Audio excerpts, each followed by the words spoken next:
Roh Kudus bekerja lewat pembacaan firman Allah pada saat ini. Hamba-Mu yang Kau percayakan dia seluruh berkat diurapi oleh Tuhan. Bibir mulut hamba dikuduskan dalam nama Yesus. Roh jiwa dan tubuh hamba dikuduskan dalam nama Yesus. Biar hamba layak menyampaikan isi hati.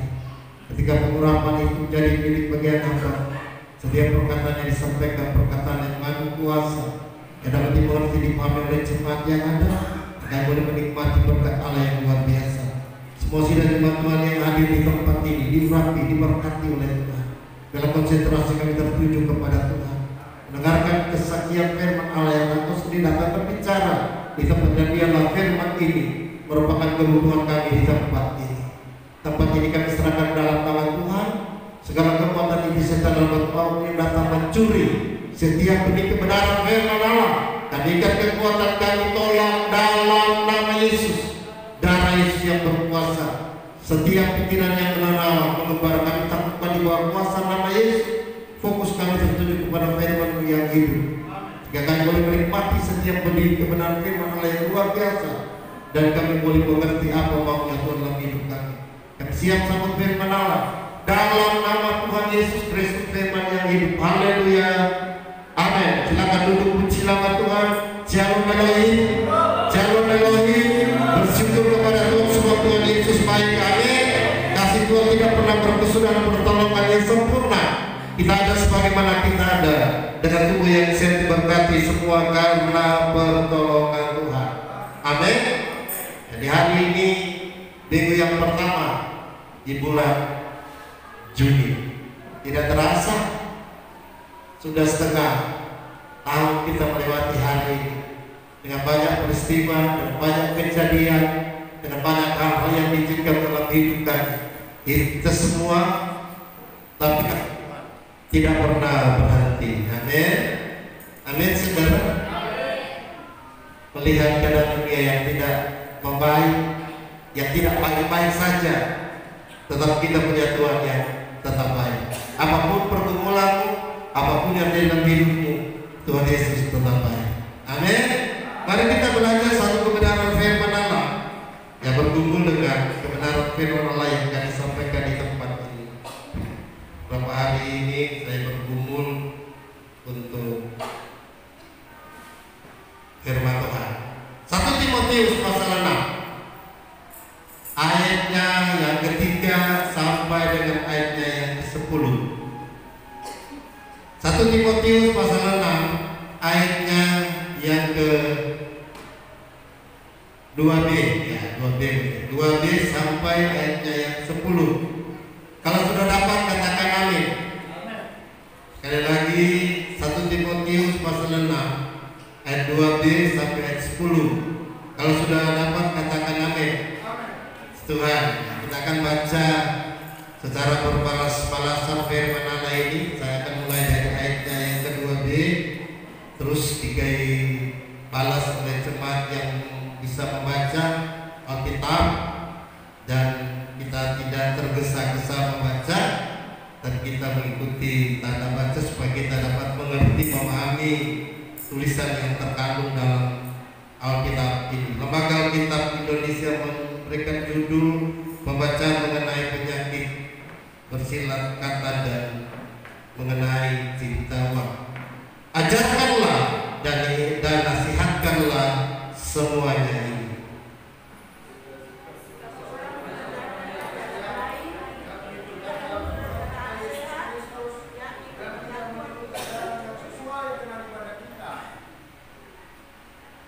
Ia adalah seorang yang berlagak tahu, padahal tidak tahu apa-apa. Penyakitnya ialah mencari-cari soal dan bersilat kata yang menyebabkan dengki, cedera, fitnah, curiga.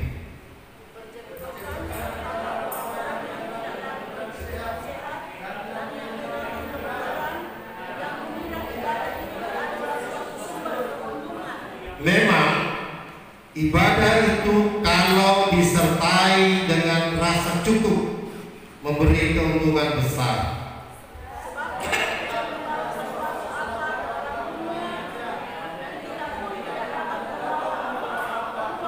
Asal makanan dan pakaian cukuplah.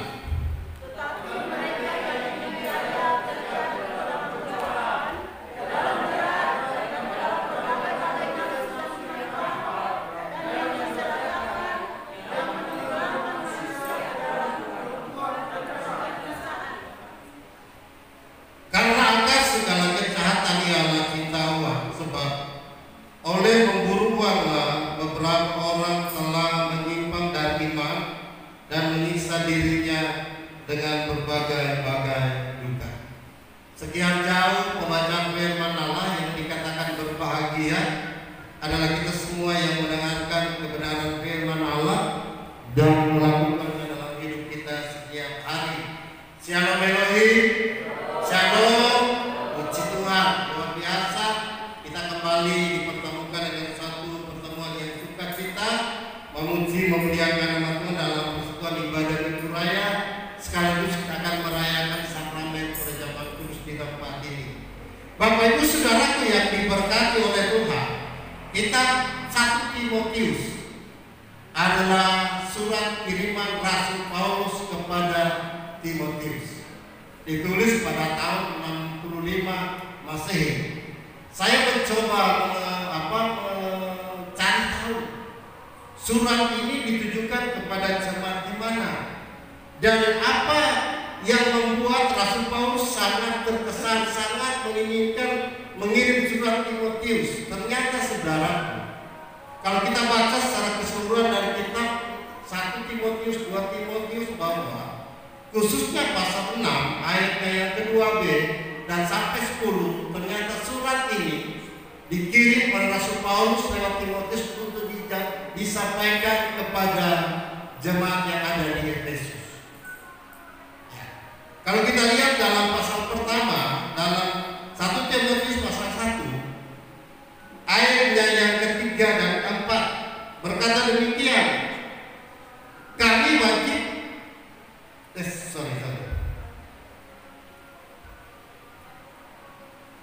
1 Timotius pasal 1 ayat 3 dan 4. Ini latar belakang saya sampaikan kepada kita supaya kita mengerti kenapa Rasul Paulus begitu menekankan hal ini dalam kehidupan Timotius, karena dia sangat terhubung dengan jemaat yang pernah dia layani. Ayat 3 berkata demikian, ketika aku hendak meneruskan perjalananku ke wilayah Makedonia, aku telah mendesak Timotius dalam ini supaya engkau tinggal di Efesus dan menasihatkan orang-orang tertentu agar mereka jangan mengajarkan ajaran lain. Ayat 4, ataupun sibuk dengan dongeng dan silsilah yang tiada putus-putusnya, yang hanya menghasilkan persoalan belaka dan bukan tertib hidup keselamatan yang diberikan Allah dalam iman. Bapak Ibu Saudaraku yang dikasih dalam Tuhan Yesus, ternyata ya Rasul Paulus menulis surat ini kepada Timotius agar supaya Timotius mengingatkan jemaat yang ada di Efesus, karena pada waktu itu setelah pelayanan yang ditinggalkan Rasul Paulus pada jemaat di Efesus, ada banyak ajaran-ajaran yang muncul, ada banyak nabi-nabi palsu yang muncul memutarbalikkan kebenaran dengan hal-hal yang sia-sia, dengan hal-hal yang real, yang nyata dalam kehidupan mereka setiap hari. Karena berbicara tentang ibadah dan bicara tentang sesuatu hal yang kita tidak dapat rasakan, sesuatu hal yang bukan kita rasakan secara nyata. Maksudnya kalau kita bicara tentang beribadah, maka yang dikerjakan itu jiwa dan roh, bukan tubuh kita. Amin, saudara. Makanya dalam pembacaan kita 1 Korintus pasal 6 ayat 12 sampai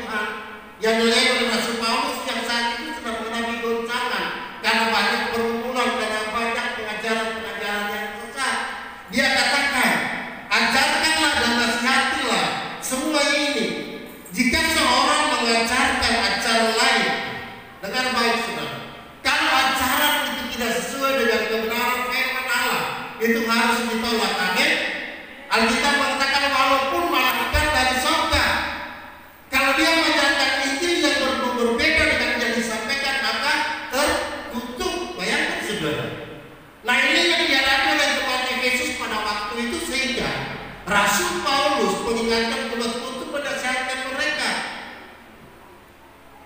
Jika seorang mengajarkan ajaran lain dan tidak menurut perkataan sehat, yakni perkataan Tuhan kita Yesus Kristus, dan tidak mengajarkan yang sesuai dengan ibadah kita. Ternyata menurut Rasul Paulus disampaikan bahwa ibadah itu adalah mengandung pengajaran. Amin. Jadi bukan cuma sekedar kita datang menyanyi, berdoa dan lain sebagainya dan kita makan, bukan saudara. Tetapi ibadah itu mengandung pengajaran. Amin. Kenapa? Karena dalam ibadah itu ada firman Allah yang disampaikan.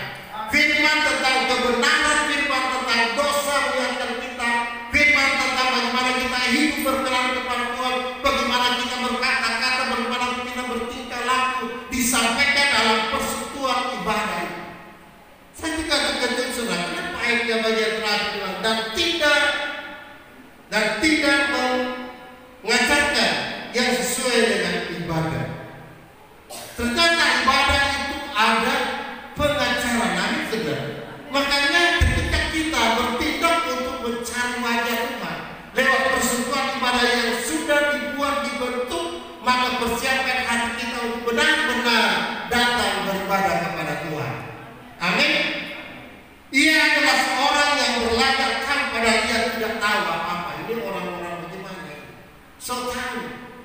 Padahal dia tidak tahu apa-apa. Dan ini yang terjadi dalam kehidupan jemaat Efesus pada waktu itu, yang membuat Rasul Paulus mengingatkan kepada jemaat untuk disampaikan, nasihati dan ingatkan mereka bahwa segala sesuatu diajarkan oleh orang-orang yang tidak bertanggung jawab dengan ajaran yang tidak benar. Amin.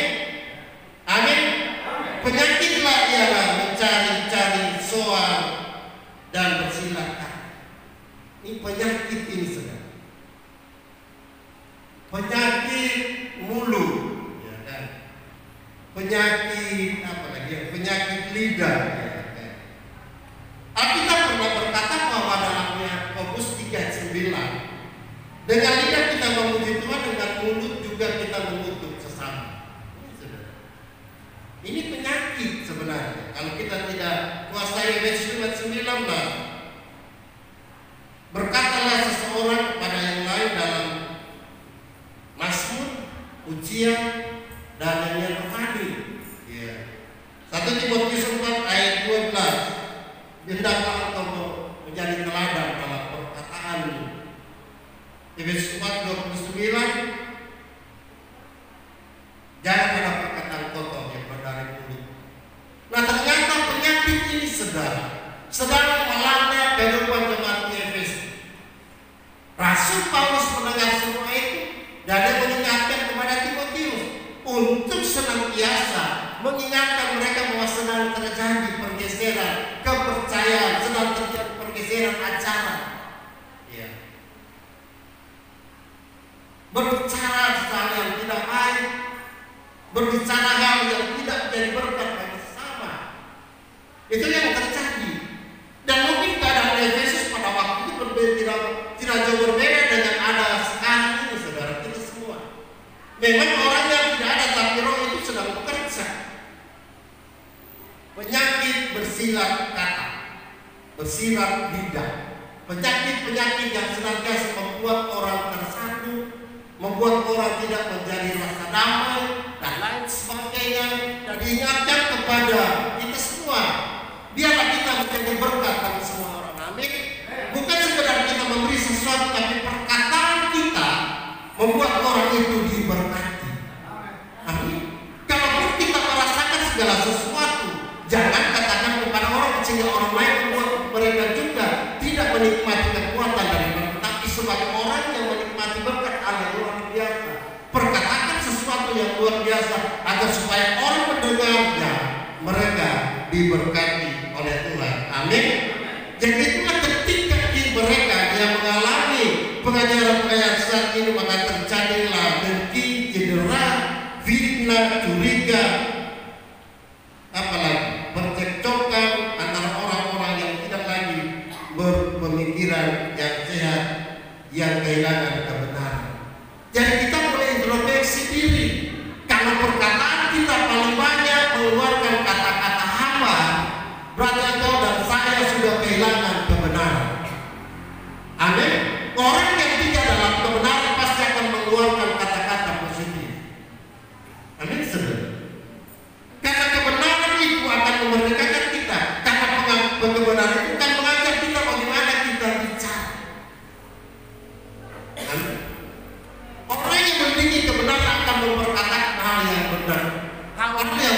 sedih, dia tidak akan mengeluarkan kata-kata yang melemahkan, kata-kata yang salah dan sebagainya. Kenapa?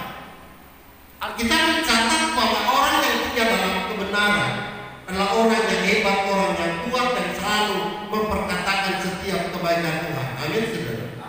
Kalau kita kehilangan kebenaran, maka tidak lazim dalam hidup kita dijumpai orang yang sedang mengeluh,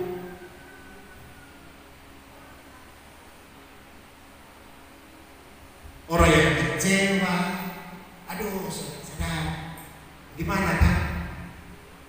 Sebeginilah, sebegitulah.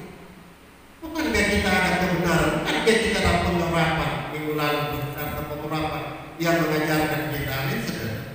Jadi kalau kita memperkatakan satu hal yang tidak baik tentang diri seseorang, tentang pelayanan, tentang gembala, tentang siapapun, maka hati-hati, saudara dan saya sedang mulai kehilangan kebenaran. Amin. Ya. Pengajaran mereka yang dimasukkan ke kehidupan jemaat Efesus adalah mereka mengajarkan bahwa ibadah itu adalah suatu sumber keuntungan. Amin. Motivasi ibadah itu apa? Kenapa kita beribadah? Ada yang boleh jawab, saudara? Kenapa kita beribadah?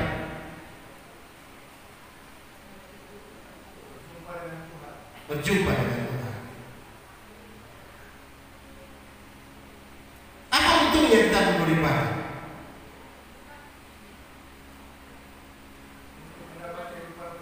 Nah, jadi ibadah.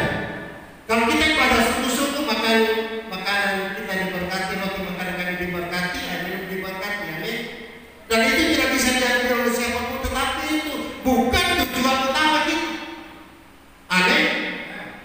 Ibadah yang membawa keuntungan bukan supaya kita menikmati berkat Allah yang limpah. Itu juga bagian kita sudah jadi itu dan tidak bisa ditawar lagi. Itu jadi bagi kita, tapi bukan satu hal yang paling utama dalam hidup kita supaya kita mendapat berkat. Bukan. Ibadah kita adalah supaya kita mendapati hidup kita menyenangkan hati Tuhan dan kita masuk surga yang kekal. Amin. Dan di surga jangan makan minum. Surga bukan cerita makan minum. Kalau kerja surga bukan makan minum, tapi pemerintahan dan damai sejahtera. Amin. Makanya ibadah itu bukan tujuan utama kita supaya makanan kita diberkati, roti kita diberkati, bukan. Itu sudah hak kita karena kita tersedia dan tidak bisa dijauh juga oleh siapapun. Nah, makanya orang-orang di sekitar orang Efesus pada waktu itu punya pemahaman seperti mereka mencoba menaruh pengajaran ini bahwa ibadah itu mengandung janji, bahwa ibadah itu mengandung kebenaran, saudara. Memang sebelum itu sudah disampaikan kejadian Keluaran pasal 23 25 kan selalu dikatakan di akhir ibadah. Kalau kamu beribadah dengan sungguh-sungguh, itu pada syaratnya sungguh-sungguh. Amin. Roti makanan diberkati, air diberkati, dan sakit yang dilakukan dalam hidupmu. Kalau kau sungguh-sungguh, maka kalau kau tidak sungguh-sungguh, jangan harap. Amin. Makanya dalam ayat 6 berkata, memang ibadah ini, ibadah itu kalau disertai dengan rasa cukup, memberi keuntungan. Amin. Apa rasa cukup? Apa arti kata cukup? Saya mencoba mencari arti kata cukup menurut Kamus Besar Bahasa Indonesia. Cukup artinya dapat memenuhi kebutuhan, memuaskan keinginan, tidak kurang. Berarti cukup, tidak kurang. Berarti kita, amin, saudara, lengkap.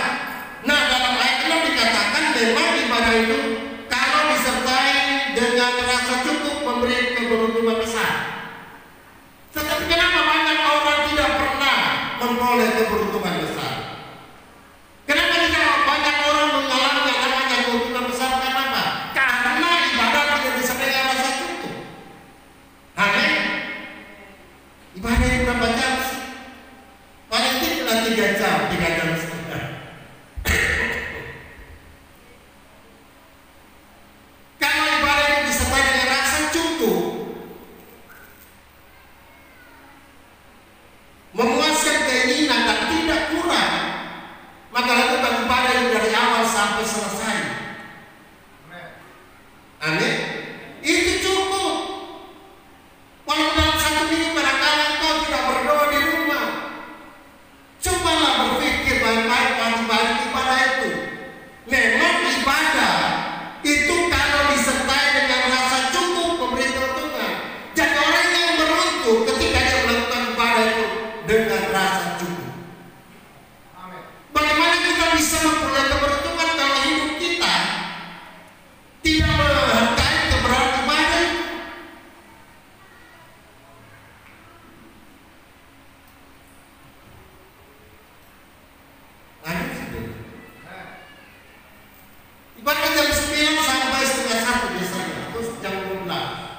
saudara. Cukup itu kalau kita mengikuti kegiatan ibadah dari awal sampai selesai tetap dalam hadirat Tuhan. Amin, saudara. Alkitab berkata kalau misalnya rasa cukup, bagaimana kita merasakan cukup? Ibadah cuma 3 jam, tetapi panggilan dengan Tuhan cuma 2 jam. 1 jam apa? Mau mengerti, keluar masuk dan lain sebagainya. Bagaimana kita memperoleh keberuntungan? Bagaimana bisa roti makanan kita diberkati? Bagaimana bisa air kita diberkati dan segala sakit penyakit dilalu dalam hidup kita? Alkitab mencatat bahwa kalau kita melakukan ibadah itu sungguh-sungguh, amin. Jadi bukan sekedar melaksanakan kegiatan ibadah, tapi sungguh-sungguh. Dalam 1 Timotius pasal 6 dikatakan kalau disertai dengan rasa cukup.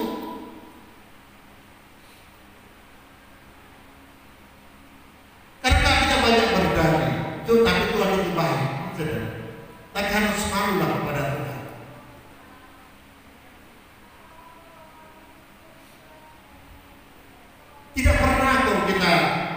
Tidak pernah kita selalu memberi yang terbaik untuk Tuhan. Selalu ada saja alasan dan sebagainya. Tapi Tuhan tetap menerima. Tapi kita suka supaya kita boleh beruntung. Kita suka diberkati. Syarat kita diberkati adalah ibadah sungguh-sungguh. Amin. Jangan cuma makan sungguh-sungguh. Ibadah itu bukan sebagai orang membaku dapat habis itu makan ini, bukan. Ibadah itu adalah perjumpaan kita dengan Tuhan. Amin. Dan ketika kita jumpa dengan Tuhan, segala sesuatu yang luar biasa Tuhan kerjakan. Amin. Setiap perkara, setiap peristiwa yang terjadi dalam Alkitab ketika ada perjumpaan dengan Tuhan, yang lumpuh bisa disembuhkan, yang buta bisa melihat, yang mati sekalipun bisa bangkit, yang sakit disembuhkan. Itu artinya apa? Perjumpaan dengan Tuhan membawa berkat yang luar biasa dalam hidup pergaulan saya. Amin, saudara. Makanya sederhana kan, kalau ibadah itu disertai dengan rasa cukup. Nah, saya tidak bisa mengukur, sebagai teman tidak bisa mengukur.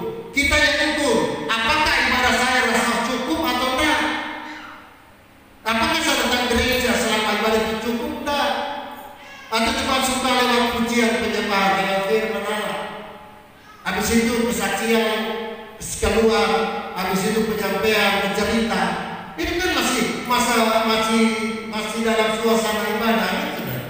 Ibadah selesai kalau Anda sudah menerima berkat daripada Allah, baru boleh bercerita, baru boleh kesana kemari. Supaya benar-benar ibadah yang dilakukan itu merasa cukup. Amin. Nah, ini yang perlu. Buat saya juga, kadang-kadang saya malu kalau datang terlambat berdoa, apapun alasannya. Nggak, kadang-kadang manusia lebih suka melihat apa yang kau lakukan, kan sibuk kok dia. Ya, sibuk nanti. Kenapa kalau tidak bisa beri yang terbaik untuk Tuhan? Amin, saudara. Merasa malu kan kepada manusia, mari kita belajar malu kepada Tuhan. Amin, saudara. Buat apa malu kepada manusia? Manusia sadar, manusia bisa memahami apa yang terlaku, tetapi kadang-kadang itu dibuat-buat dalam hidup kita. Makanya kalau kita menikmati rasa cukup dalam ibadah ini, keberuntungan akan menyertai kita. Boleh lihat, boleh ukur sendiri. Keberuntungan menyertai hidup kita, perjalanan yang sempurna. Kenapa? Alasan yang paling utama ketika kita memberi diri kita sungguh-sungguh kepada Tuhan lewat ibadah. Amin. Keberuntungan bagi orang yang percaya. Kenapa? Karena mereka beribadah memiliki rasa cukup kepada Tuhan. Amin. Tadi berkata, kenapa kita harus bergerak apa? Ketika datang, kita tidak datang tidak membawa apa-apa, dan kita keluar dunia tidak akan bawa apa. Apa yang orang banggakan? Tidak ada. Amin. Tidak ada yang orang banggakan dalam hidup ini. Suami, istri, anak-anak, semua ditimpa Tuhan. Amin. Makanya lakukan segala sesuatu yang benar dalam hati Tuhan. Lakukan ibadah benar-benar nama Tuhan dipermuliakan supaya kita memperoleh keberuntungan dalam segala hal, pekerjaan, keluarga, apapun yang kau lakukan yang berkenan kepada Tuhan pasti dibuat Tuhan berhasil. Amin. Amin, saudara. Sederhana kan? Rasul Paulus sangat tertarik, sangat terubah dengan kalau yang ada di Efesus, mengingatkan mereka, kasih tahu mereka.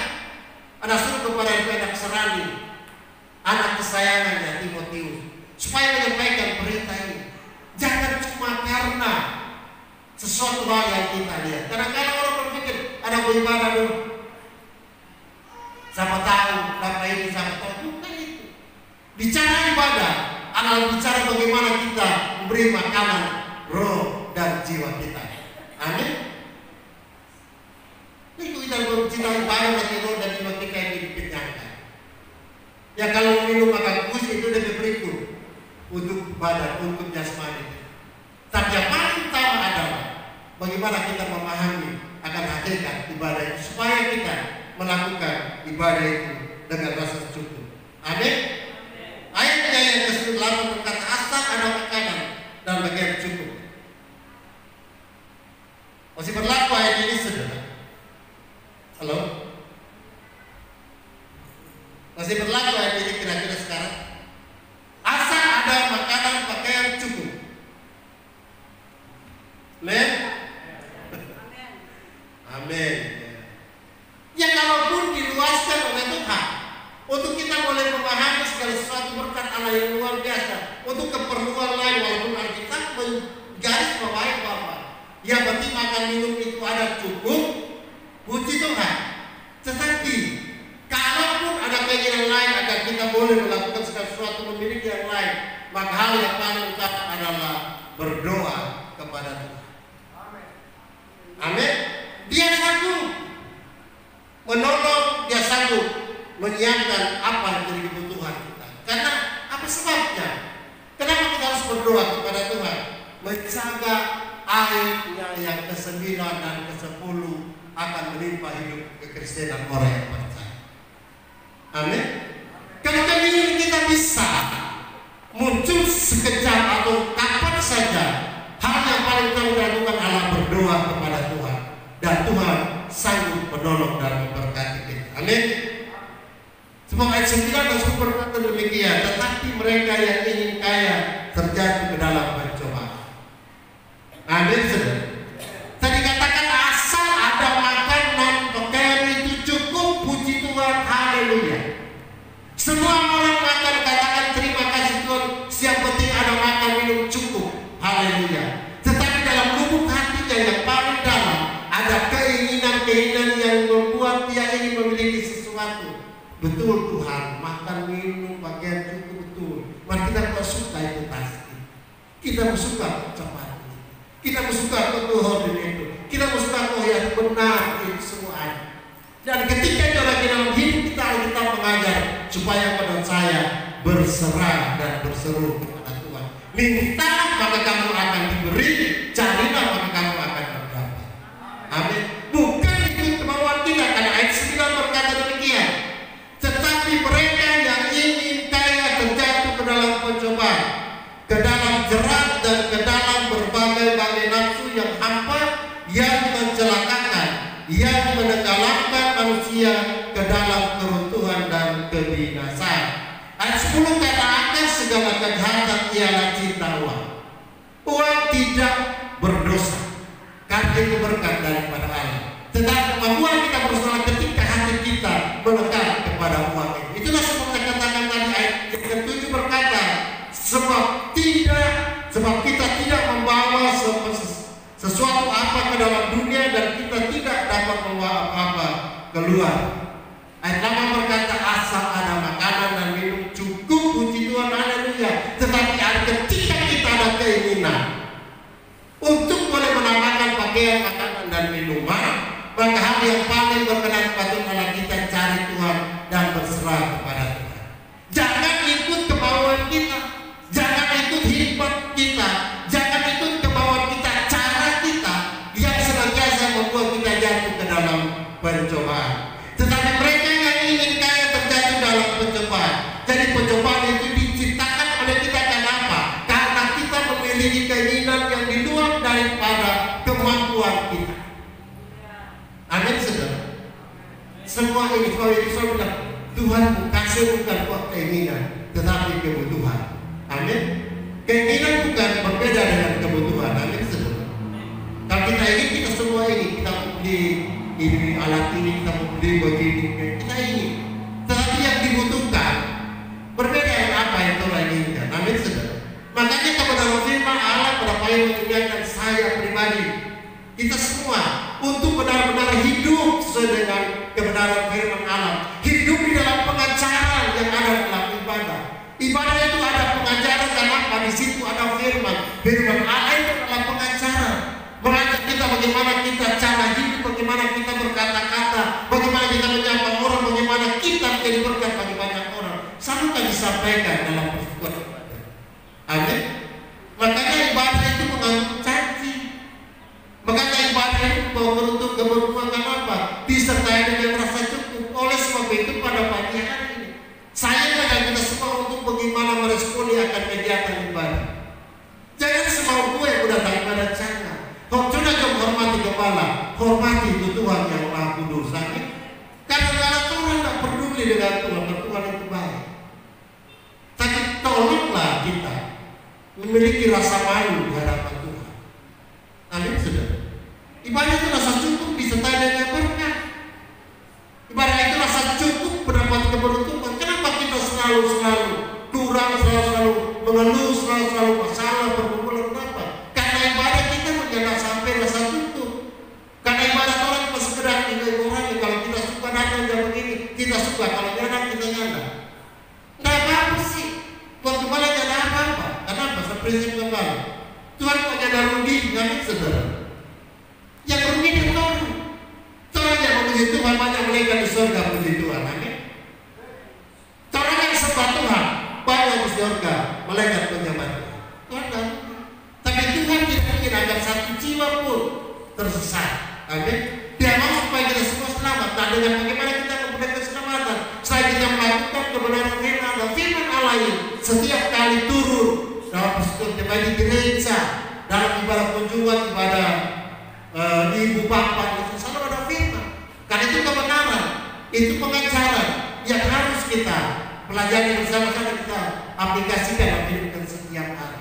Oleh sebab itu pada pagi hari ini kebenaran ini disampaikan kepada jemaat Efesus, kepada Timotius, dan juga kepada kita saudara-saudaraku yang diberkati yang ada di tempat ini. Lakukan ibadah dengan rasa cukup supaya kita memperoleh keberuntungan. Amin, saudara. Amin. Yuk kemarin sempat cerita begitu. Nah, harus disampaikan. Terima dengan yang penting firman Tuhan, bukan firman gembala. Amin, saudara. Ya, kalau sudah itu disampaikan, berarti Tuhan mengasihi kamu.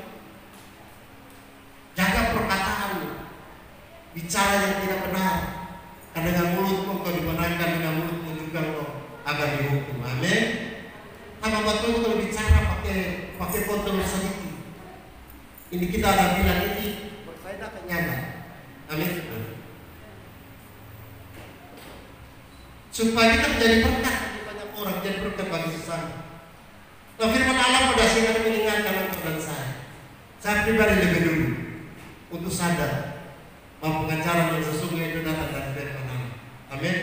Sedangkan sekarang kan sedang terjadi banyak pengajaran yang muncul, yang dulu kita tolak dalam nama Yesus. Amin.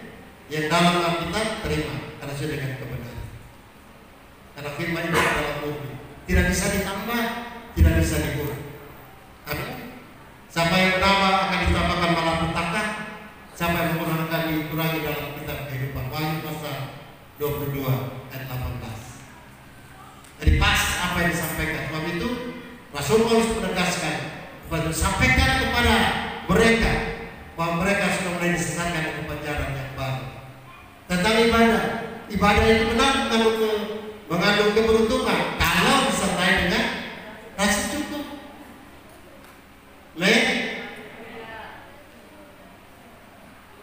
Memang agak susah ukur bagaimana sih rasa cukup. Rasa cukup ibadah itu sesuai dengan waktu yang ditetapkan. 3 jam ibadah sih biasanya jam 3 jam ya, 3 jam 2 jam setengah sampai 3 jam lebih sedikit. Itu cukup sebenarnya. Oleh saya bertanya, berapa sih ukuran berdoa dalam Alkitab? Ada yang tahu?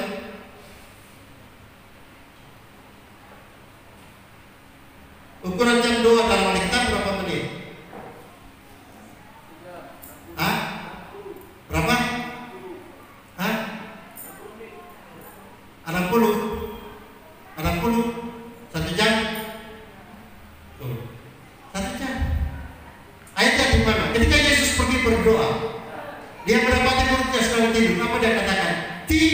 apakah sanggup kamu berjaga-jaga 1 jam dengan aku?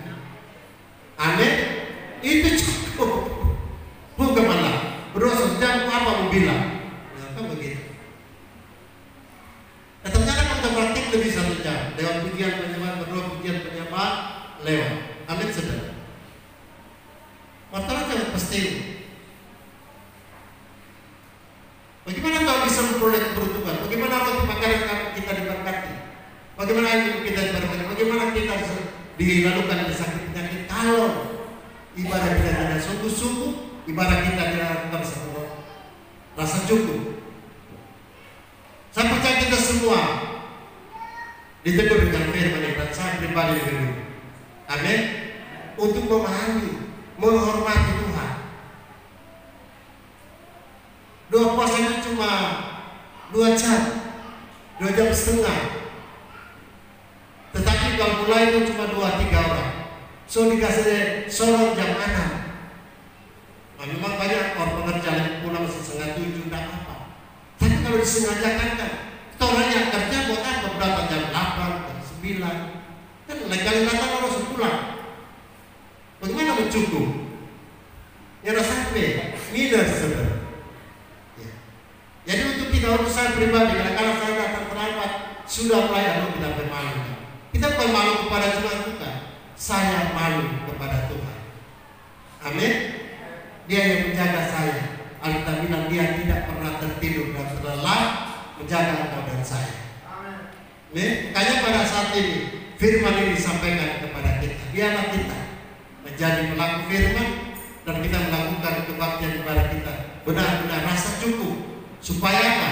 Supaya kita disertai dengan keberuntungan. Amin. Ibadah sungguh-sungguh supaya roti makanan diberkati, air minum diberkati, segala sakit penyakit dan luka dalam hidup kita.